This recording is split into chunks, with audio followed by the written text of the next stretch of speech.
भारत ने जो बुज़दिलाना हमला इराक़ की तारीख़ी में किया है और आपने अपने 2 त्यारे गंवा लिए हैं।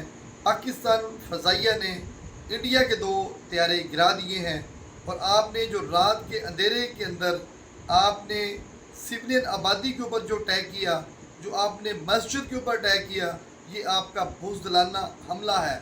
और आपकी जो मोदी बुखलाहट है, ये आप उसका शिकार हो चुके हैं।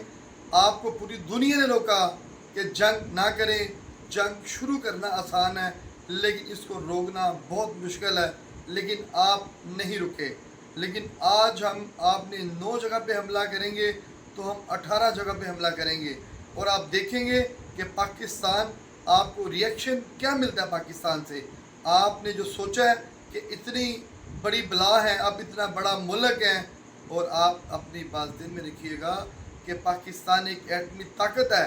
इन्होंने 1 मिनट भी नहीं लगाना और आपका पूरा मुल्क तबाह बर्बाद हो जाना है। और जो आपके सपोर्टर मुल्क हैं, जो ये जंग के अंदर पाकिस्तान और इंडिया को धकेलना चाहते हैं, वो ख़ुद तबाह बर्बाद होंगे। और आप देखिएगा कि आपने सिविलियन आबादी को टारगेट किया है, हम आपके फ़ौजी अड्डों को टारगेट करेंगे। पाकिस्तान कमज़ोर नहीं है, ये बात अपने ज़हन में रखिएगा।